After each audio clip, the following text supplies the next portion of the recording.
November 14th, 1933, 02:14 a.m. The Stork Club, Manhattan, New York. The smell of expensive Turkish tobacco and spilled gin hangs heavy in the air. A jazz band plays softly in the background, but the rhythm is off, nervous. In the center of the VIP lounge sits Carlo Gambino. He is 31 years old, looking like a choir boy who just inherited a bank. He's sipping a glass of mineral water. Across from him, a local reporter from the Gazette is scribbling notes, desperate for a quote that will sell papers in a city drowning in the Great Depression. The reporter mentions the headlines from the Midwest. The names Bonnie and Clyde are everywhere.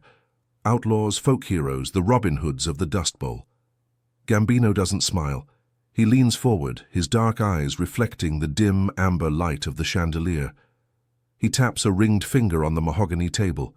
Click, click, click. You call them legends. Gambino's voice is a raspy whisper, cold as a Brooklyn winter.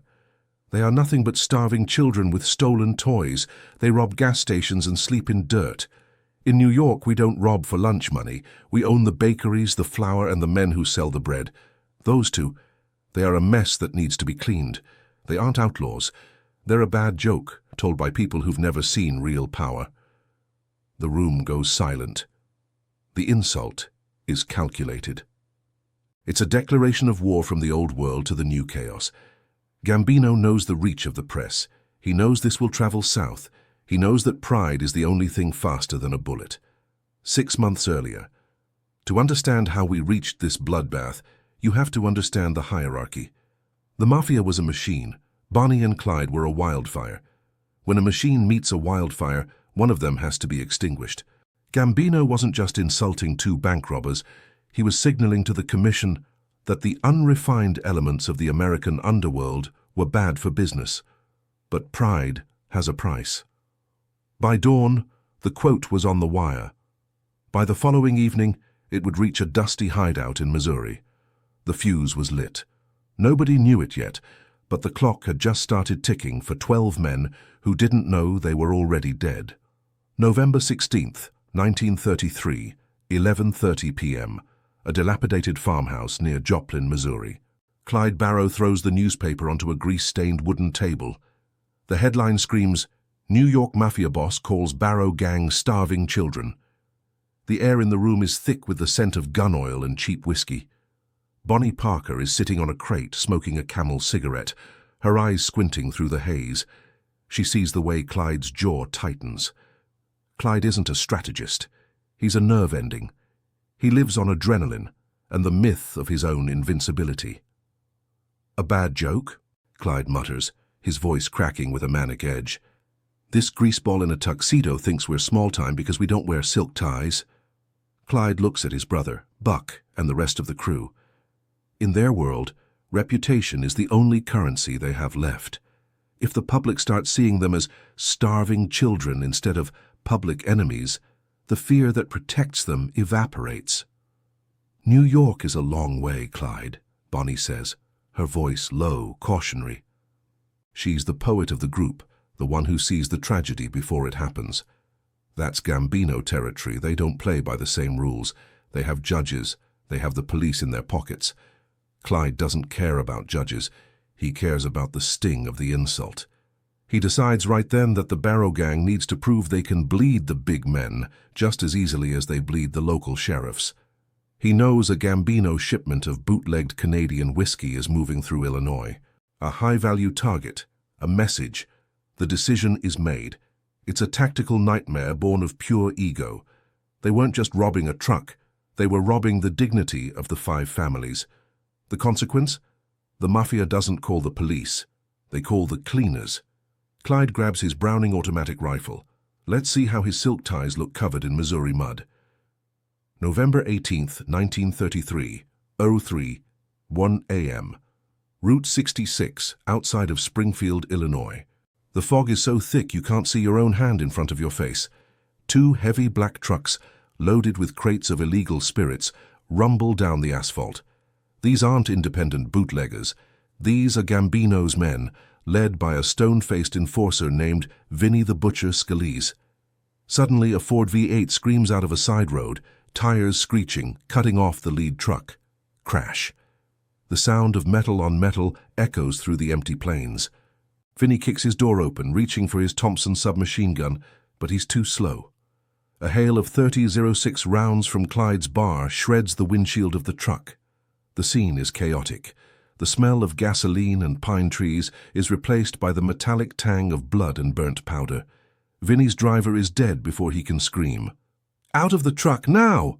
Bonnie screams, holding a snub-nosed revolver, her eyes wide with a terrifying mixture of fear and excitement. 3 of Gambino's men stumble out, hands raised. They are city boys used to back-alley shakedowns, not guerrilla warfare in the middle of nowhere. They look at Clyde, disheveled, wild-eyed, smelling of cordite, and they see a ghost. "Tell your boss," Clyde says, stepping into the light of the truck's remaining headlight. He takes a crate of whiskey and smashes it on the ground. The glass shatters. "Tell him the children sent him a gift." He doesn't let them go. That was the mistake. Clyde, fueled by a week of resentment, pulls the trigger. 1, 2, 3. The men drop into the wet grass. Death toll. 4. The highway is silent again, save for the ticking of the cooling engines. Clyde thinks he's won. He doesn't realize that in the world of the 5 families, killing a made man isn't just a crime, it's an unpaid debt, and the interest starts immediately. November 19th, 1933, 10:00 a.m. A private back room above a bakery, East Harlem, New York. Carlo Gambino receives the news while eating a piece of crusty bread. He doesn't scream. He doesn't throw his chair. He simply stops chewing. The room is filled with the old guard. Men who survived the Castellammares War by being smarter, not louder. They look at Gambino. His insult caused this. His ego led to the loss of 4 men and a lucrative shipment. "They are animals, Carlo," one of the underbosses says. "You poked the nest. Now the honey is spoiled." Gambino wipes his mouth with a linen napkin. "Animals don't think about tomorrow. That is why they are easy to hunt. You don't chase a wolf into the woods. You burn the woods down." Gambino realizes that the Barrow Gang operates on mobility. They move, they hide, they move again. But even outlaws need a place to sleep. Even outlaws have family. He makes 2 phone calls, one to a corrupt colonel in the Texas Rangers and another to a contractor in Chicago, a man who doesn't exist on any ledger. The strategy is simple. Squeeze the Barrow Gang's associates until they scream. "They want to be legends?" Gambino whispers to the empty room. "I will make them a cautionary tale." The theme here is professionalism versus passion.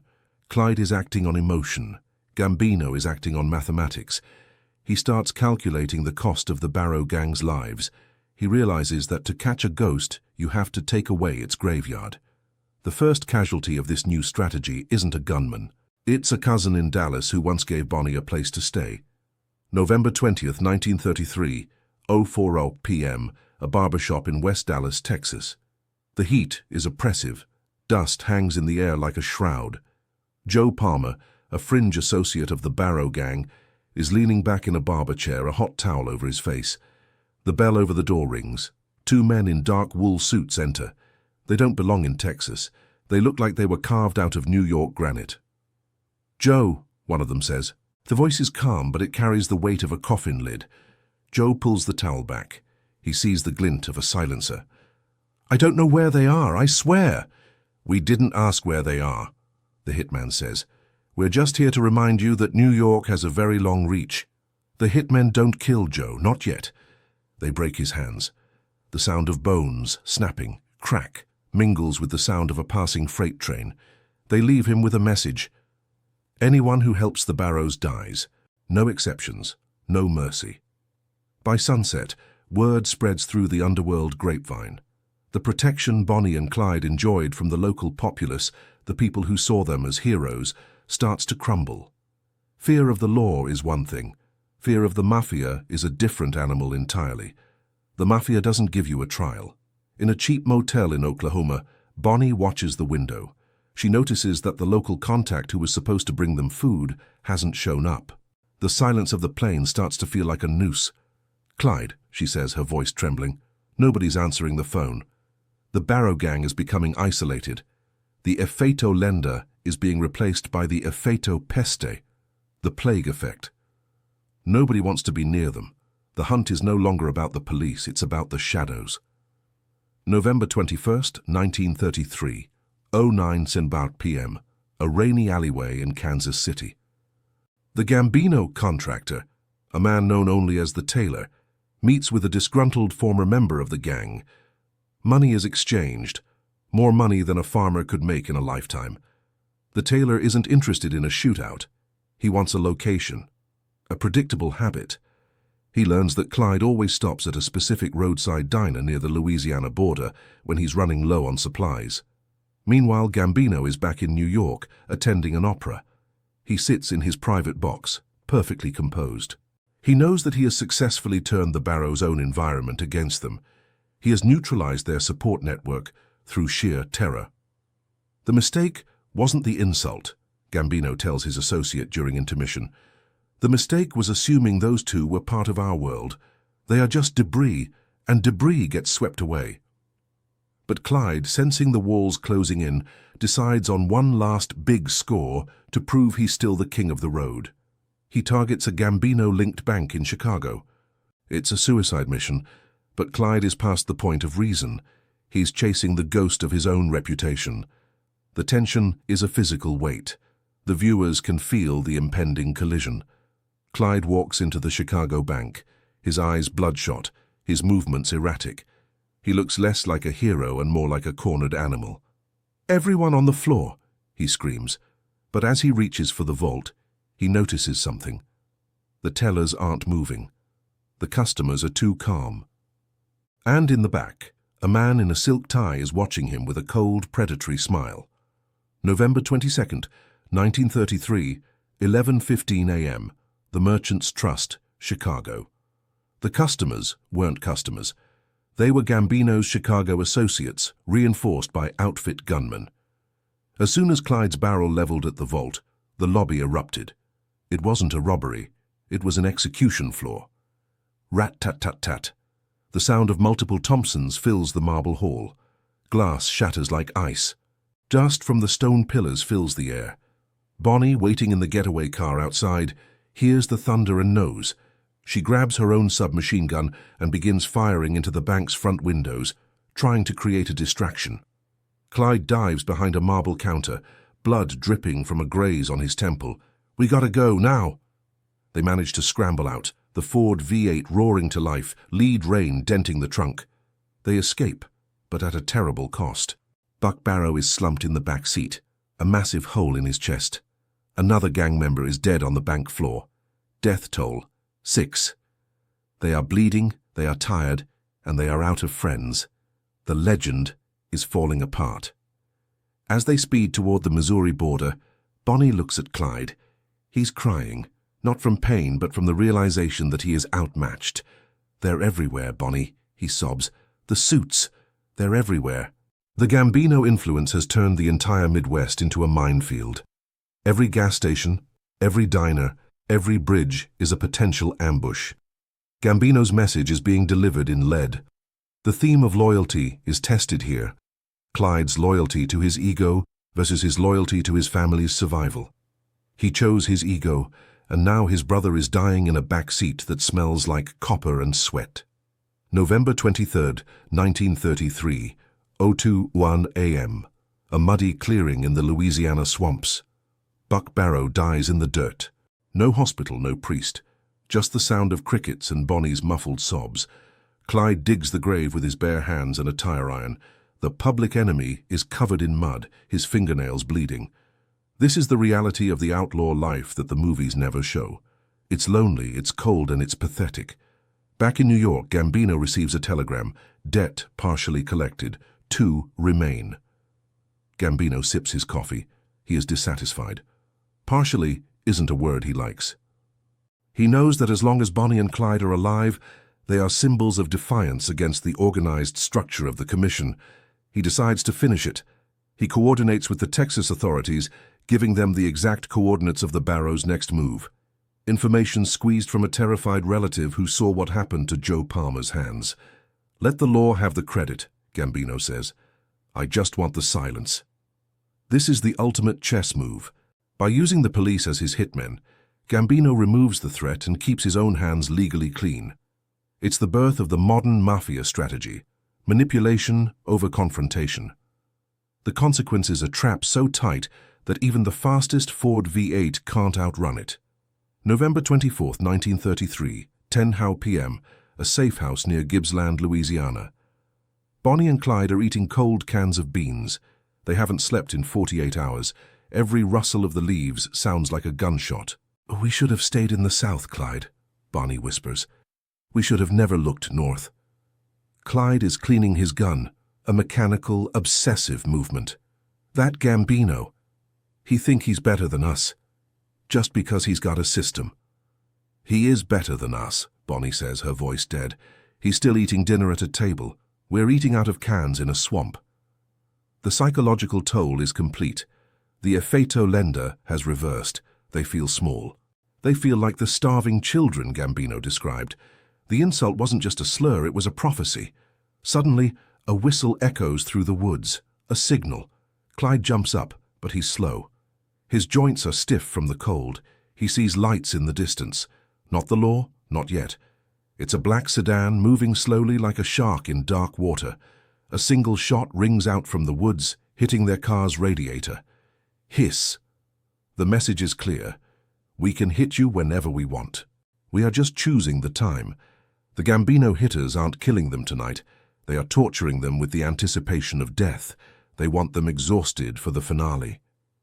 Death toll, 10, including local associates and lawmen caught in the crossfire over the last 4 days.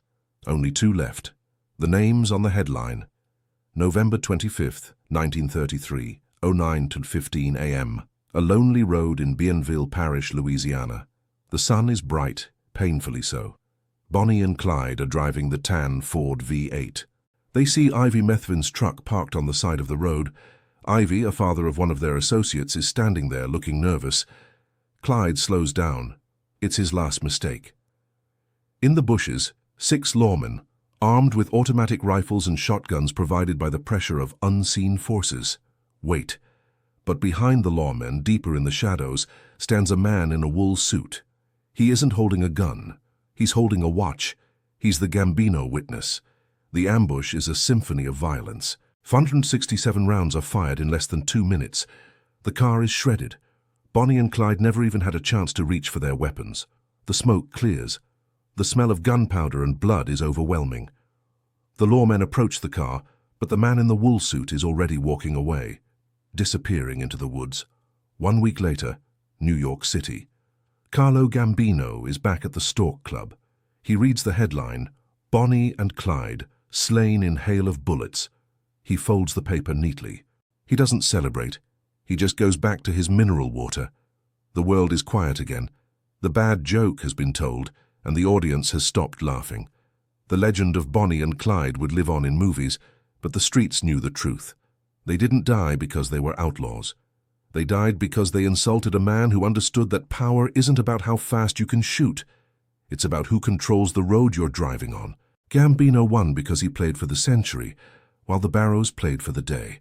Do you think Bonnie and Clyde ever stood a chance against the organized machine of the mafia, or were they doomed the moment they left the Midwest? If you enjoyed this deep dive into the shadow war of 1933, click the like button and subscribe for more stories where the legends meet the reality of the streets. Tell me in the comments, who was the real villain of this story?